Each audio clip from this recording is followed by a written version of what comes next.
Kali ini informasinya kami kutip dari berita media online CNBC Indonesia dengan judul skema pensiun PNS mau diubah tahun depan, jadi dapat 1 miliar rupiah. Dipublikasian Senin, 22 Juli 2024.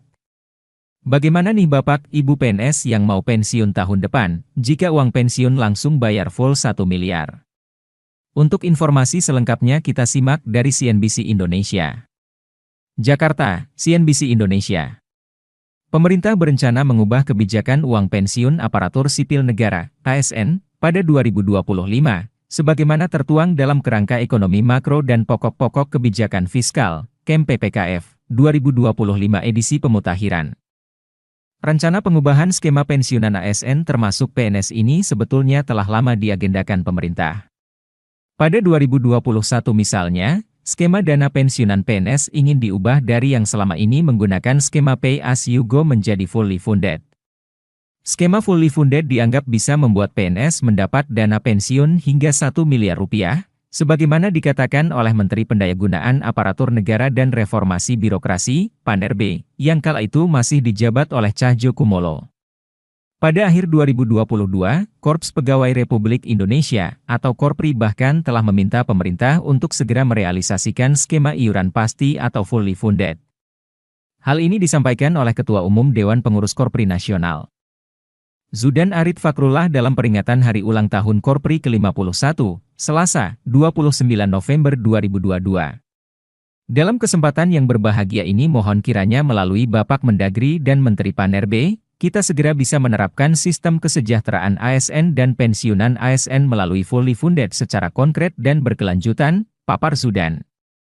Dikutip dari Civil Apparatus Policy Brief BKN berjudul Konsepsi Pembiayaan dan Pola Jaminan Pensiunan PNS terbitan September 2017, disebutkan skema fully funded pensions atau pensiun yang didanai penuh adalah pensiun dibayar dari dana yang dikumpulkan oleh pemberi kerja dan peserta, yang selanjutnya diinvestasikan oleh lembaga pengelola untuk membayar manfaat pensiun. Sedangkan, pay-as-you-go pensions merupakan sistem pembiayaan pensiun PNS saat ini yang didanai sepenuhnya dari APBN.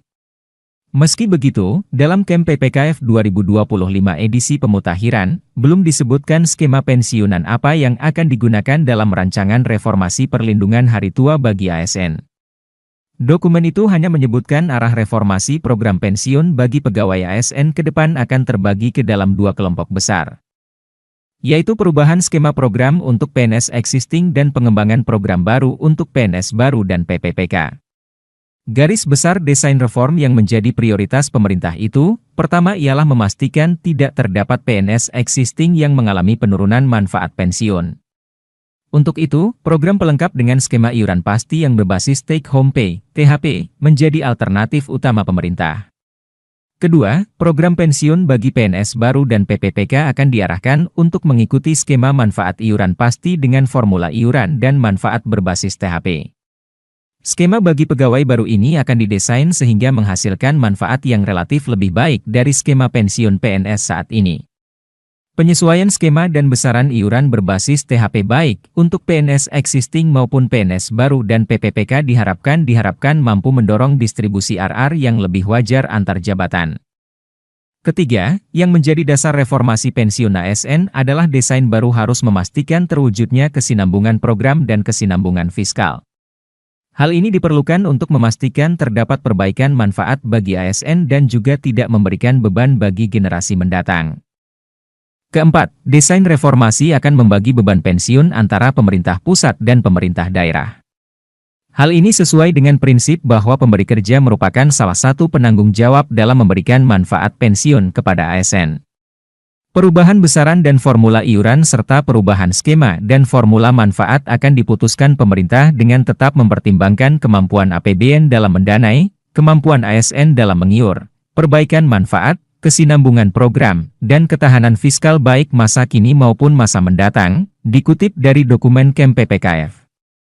Kebijakan reformasi pensiunan ASN ini didasari adanya risiko penyelenggaraan program pensiun bagi para abdi negara saat ini.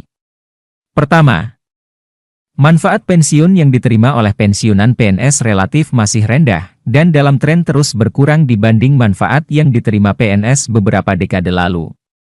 Kondisi ini tidak lepas dari formula perhitungan iuran maupun manfaat dari skema pensiun saat ini yang berbasis pada gaji pokok dan semakin bertambahnya rasio tunjangan kinerja terhadap total penghasilan PNS, sebagaimana dikutip dari dokumen KEM PPKF. Kedua, terdapat kesenjangan tingkat replacement ratio atau RR antar jabatan. RR cenderung lebih rendah untuk tingkat jabatan yang lebih tinggi.